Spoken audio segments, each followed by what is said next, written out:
Salve, salve, queridos alunos e alunas. Vou começar essa aula com vocês aí, falando sobre os conceitos de cidadania, política e Estado. Vamos lá, vamos começar então. Para iniciarmos, eu vou trazer aqui para vocês o conceito de cidadania, uma ideia geral sobre o conceito aí de cidadania. Toda vez que pensamos na palavra cidadania, devemos pensar nela como um fruto de conquista de direitos. Cidadania e direitos sempre vão aí caminhar juntos. Cidadania tem como objetivo a criação de mecanismo para tornar aí as sociedades mais igualitárias, a partir aí do princípio de igualdade, que é ampliar democracia e o respeito aí a direitos dentro da sociedade. De acordo com o autor do texto, nós só temos cidadanias a partir do momento em que os indivíduos têm a possibilidade dos seus direitos e deveres serem garantidos por um Estado democrático. Então, quando se pensa em cidadania, tem que se pensar na garantia aí de um Estado democrático de direito. Isso faz com que os indivíduos, sujeitos, tornem-se extremamente atuantes nos rumos aí da sua história. Ainda pensando no conceito de cidadania, nós temos aqui alguns exemplos de como esse conceito ele começou a ser construído historicamente.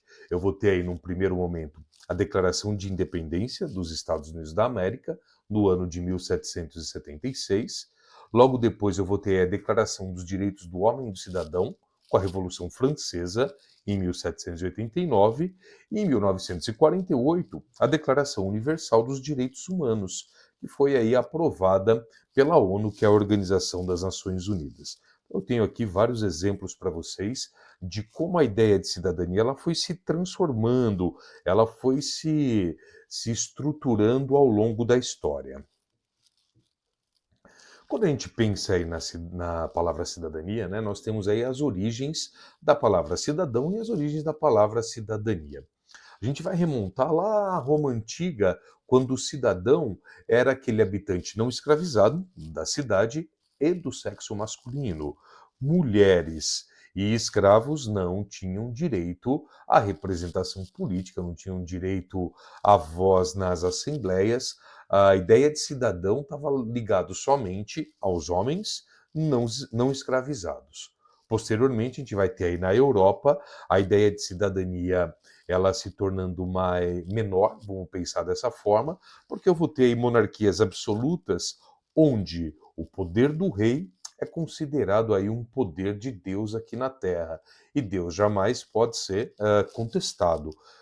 Dessa forma, a palavra do rei jamais pode ser contestada. O rei se torna aí um governante absoluto. Quando a gente pensa no conceito aí de cidadania, a gente tem essa ideia dos direitos, né? Os chamados direitos civis, os direitos políticos e os direitos sociais.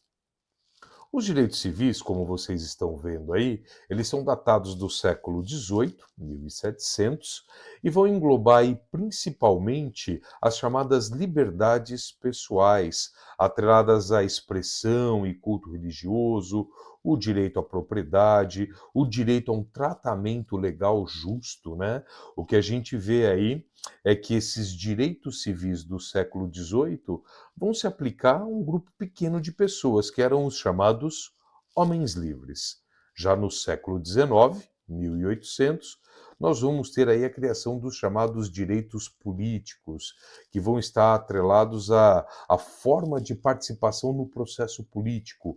Como é que o cidadão ele passa a participar aí da política, né, dentro do estado, do país em que ele está inserido. É daí que vai aparecer o direito de voto, que é o direito de se eleger, né, e ser eleito, a ocupação de cargos políticos, cargos administrativos dentro do Estado. Logo depois eu vou ter os chamados direitos sociais. São direitos mais novos, que a gente tem aí o século XX, né, como base. Dentro dos direitos sociais eu tenho aí trabalho para todos, a previdência social para o indivíduo. Previdência social é o direito aí a aposentadoria. É a partir aí do século XX que os chamados direitos civis e políticos eles passam a ser estendidos para todas as minorias étnicas, né, que eram discriminadas, como homossexuais, transgêneros, mulheres, as pessoas com deficiência, crianças, adolescentes, idosos. Então, quando a gente pensa aí nesse contexto de direitos, nós temos os civis, os políticos e os direitos sociais. Ainda pensando nesse contexto, né, do direito, nós temos aí as chamadas políticas públicas, né, que são políticas atreladas ao Estado, que vão intervir diretamente nas várias dimensões da sociedade.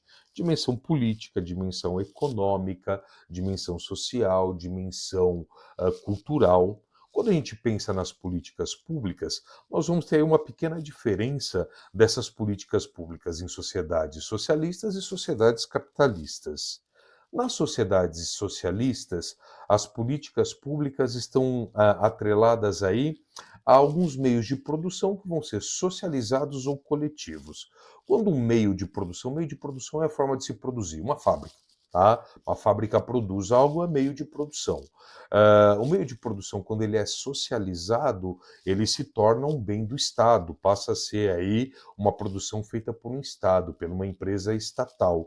Ou coletivo, quando você tem aí o próprio trabalhador, ele administrando a empresa do qual ele faz parte. Na sociedade socialista, é o Estado que vai assumir aí todas as necessidades da população integralmente. Educação, saúde, segurança, tudo isso é papel do Estado. Nas sociedades capitalistas, o que prevalece aí é o contexto da propriedade privada, onde o Estado ele vai atender às necessidades sociais básicas, como educação, segurança, saúde, cobrando impostos e taxas para a manutenção aí desses serviços. Ainda pensando no contexto de políticas públicas, surge aí o conceito de poder. Eu tenho aí o poder político e o poder econômico. O poder político ele está atrelado a essa distribuição coletiva dos recursos, onde o principal personagem do poder político é o Estado, que tem todo um aparato, um mecanismo jurídico-administrativo, como as leis, os órgãos estatais, para manter e sustentar esse poder. Eu vou ter também outros sujeitos do poder político dentro da sociedade, que são os partidos políticos, os sindicatos patronais e de trabalhadores e também os movimentos sociais organizados. O poder econômico está atrelado ao conceito da propriedade, posse, gestão de recursos econômicos.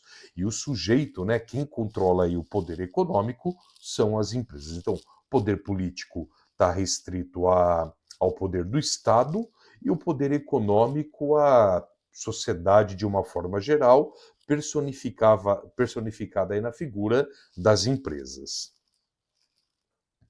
E eu tenho as chamadas aí políticas sociais, né? Quando a gente pensa em política pública, nós vamos ter as políticas sociais que têm como objetivo a provisão de serviços, oferecer serviços aí para a população, como a transferência direta de renda. Poderia dar um exemplo do Brasil aí, o Bolsa Família, é um exemplo de uma política social de transferência direta de renda. O dinheiro vai ali diretamente para essa população em risco, essa população em estado de pobreza.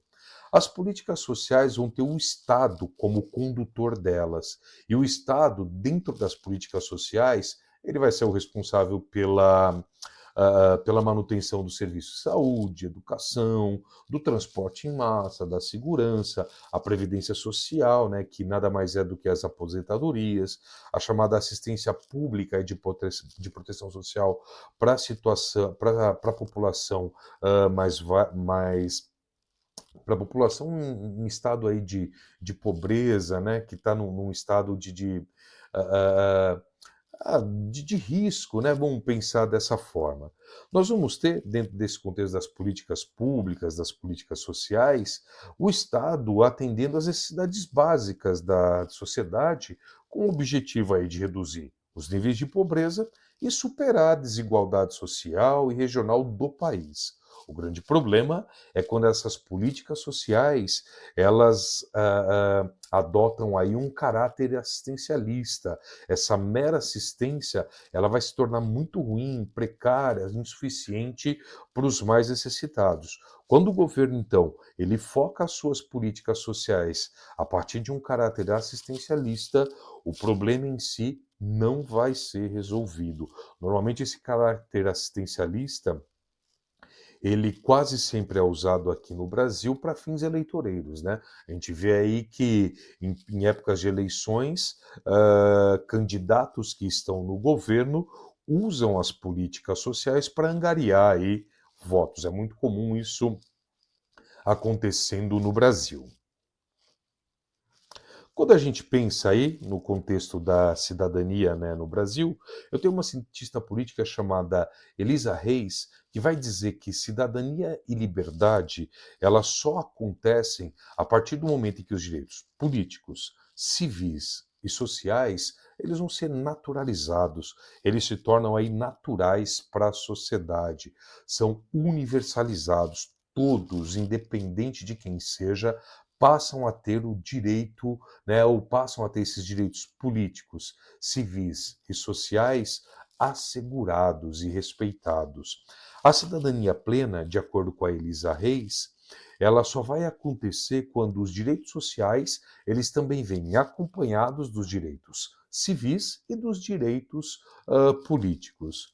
Normalmente, de acordo com a Elisa Reis, as desigualdades de renda e de oportunidade numa sociedade estão associadas às questões de gênero, né, a questão aí do contexto da diferença salarial entre homens e mulheres e das questões étnico-raciais, onde a gente tem normalmente a população negra recebendo aí salários menores do que a população branca. Ainda falando da cidadania no Brasil, pensando a partir de um ponto de vista jurídico legal, né, do ponto de vista das leis, eu vou ter aí três grandes constituições que vão ampliar esses direitos da população. Eu vou ter a Constituição Republicana de 1891, quando o Brasil se torna uma república em 1889. Nessa Constituição nós vamos ver aí ela beneficiando principalmente a elite cafeira daqui do estado de São Paulo, porque ela não incluía os analfabetos, mulheres, padres, soldados como indivíduos aí atuantes na vida pública. Eles não podiam votar e eles não podiam ser votados, ser candidatos no Brasil. Eu vou ter a Constituição de 1934, que foi aí promulgada por Getúlio Vargas, onde as mulheres passaram a ter direito ao voto. Então, entendam que a mulher só vota no Brasil a partir de 1934. E aí eu vou ter a Constituição de 1988, que é a Constituição Cidadã. Nessa Constituição Cidadã, todos os indivíduos no Brasil, todos os cidadãos do Brasil têm direito a voto e podem ser votados, né? É quando os analfabetos passam a ter direito ao voto no Brasil.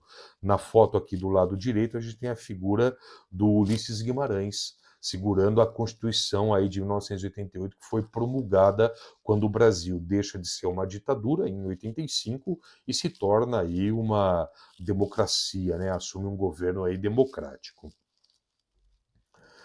Pensando ainda nesse contexto, né, do poder, política, cidadania, nós vamos ter nessa área do poder e da política a formação de regimes autocráticos, não só no Brasil, mas no mundo de uma forma geral. Esses regimes políticos autocráticos, eles minam a ideia de cidadania, eles acabam com a ideia de cidadania. Esses regimes autocráticos, eles são caracterizados principalmente pelo autoritarismo e pela concentração do poder nas mãos de um único indivíduo ou de um grupo de pessoas. Nos regimes autocráticos, o controle da sociedade acontece por meio da repressão, da violência, por meio das forças militares. Aqui no Brasil, eu tenho dois momentos aí onde governos autocráticos assumiram o poder. Eu vou ter Getúlio Vargas com a criação do Estado Novo entre 1937 e 1945, e eu vou ter a ditadura militar brasileira, que começa em 1964 e se estende até o ano de 1985. Lembrando, esses regimes políticos autocráticos, como o Estado Novo e a ditadura militar aqui no Brasil, eles minam com a ideia de cidadania, de manutenção da cidadania. Quando a gente pensa ainda nesse contexto, né, da cidadania, eu tenho aí a figura de Aristóteles, né, filósofo grego que viveu entre 384 e 322 a.C., que vai dizer que o ser humano é um animal político. Aristóteles está querendo falar para a gente que a gente faz política no nosso dia a dia, no nosso cotidiano. A gente não pode desvincular a política do nosso dia a dia, a gente não desvincula a política do cotidiano. Todo tipo de negociação, seja ela qual for dentro da sociedade, para Aristóteles tem um viés aí político. Nós somos animais políticos por natureza. A política faz parte do nosso cotidiano, a política faz parte aí do nosso dia a dia. E é daí que vem a ideia de democracia representativa, né? A gente tem aí a democracia direta, a democracia indireta. Na democracia direta, a votação ela acontece por tudo e todos. Na democracia indireta ou representativa, como acontece no Brasil hoje, nós escolhemos os nossos representantes que vão ser aí responsáveis por tomar as decisões políticas por nós. Nós acompanhamos, nós pressionamos, mas as decisões políticas não são tomadas diretamente por nós. De 2 em 2 anos aí nós temos eleições para eleger deputados, federais, estaduais, vereadores, senadores, presidente, governador, prefeito. Então, no Brasil, a gente tem esse contexto aí de democracia representativa. Isso quer dizer que eu tenho um representante que foi eleito pelo povo, que vai ser o responsável pela tomada aí das decisões políticas no país. Quando a gente pensa, né, em poder e política também, a gente tem aí o contexto da divisão dos poderes. Quando eu penso na ideia da divisão dos poderes, eu vou ter aqui, né, nesse slide, Montesquieu, que viveu entre 1689 e 1755, sendo responsável pela criação dessa ideia, né, da divisão aí dos três poderes, onde países que adotaram uma república organizam e estruturam aí o seu aparato jurídico do Estado. Montesquieu, então, ele traz a ideia da divisão dos três poderes, legislativo, executivo e judiciário, acreditando que cada um desses poderes ele vai fiscalizar o outro para que não haja uma sobreposição da força de um poder sobre o outro. No poder legislativo, os responsáveis por ele formulam leis e fiscalizam o executivo. Os representantes do poder legislativo aqui no Brasil são os vereadores, os deputados estaduais e federais e os senadores. O legislativo também ele vai ser responsável por aprovar e sugerir emendas ao orçamento anual. Então, todo ano, o legislativo ele se reúne, seja a nível municipal, estadual ou federal, com o objetivo de validar o orçamento que é proposto aí pelo Poder Executivo. Lembrando que o Executivo ele vai ser desempenhado pelos prefeitos, governador aí e presidente.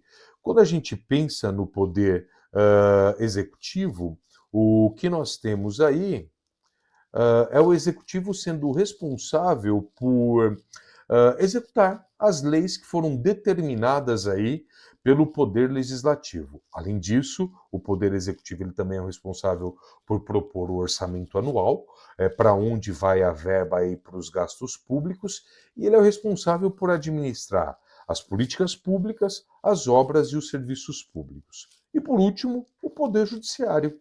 né, onde ele vai ser o responsável aí por julgar o cumprimento das leis criadas pelo legislativo. Só um minutinho. Quando a gente pensa, né, nesse contexto de poder e política, eu vou ter dois grandes intelectuais que vão pensar o conceito de poder, né? O que define poder? O que é poder dentro do contexto de sociedade e mundo? É daí que eu tenho a figura de Max Weber. Weber é um alemão que nasceu em 1864, viveu até 1920. Ele vai dizer para a gente que poder é a capacidade de mando de um indivíduo ou de um grupo de pessoas sobre uma determinada comunidade ou país. Então, poder é a sua capacidade de mandar, enquanto indivíduo ou grupo de pessoas, numa grande comunidade ou num país. Para Weber, para que exista poder, a gente precisa ter a chamada legitimidade da dominação. Quem é dominado precisa aceitar as ordens de quem domina. Então, para Weber, poder está atrelado a essa capacidade de dominar, de controlar o outro e de fazer com que o outro, indivíduo ou grupo de pessoas, aceitem ser dominados. Então, para Weber, o poder ele está atrelado a essa relação de dominante e dominado, onde o poder só existe a partir do momento em que o dominado aceita a dominação, o poder do dominante. Além de Weber, eu vou ter aí Michel Foucault, né, que nasceu em 26, morreu em 84, é recente, e ele já vai ampliar a ideia de poder.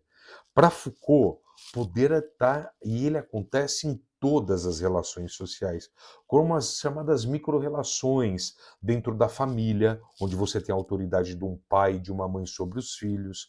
Para Foucault, você tem aí as micro-relações de poder dentro da sala de aula, na relação entre professor e aluno, das instituições religiosas com a autoridade de um padre, de um pastor ou qualquer outro líder religioso sobre os seus fiéis, dentro das relações de gênero entre homens e mulheres, né?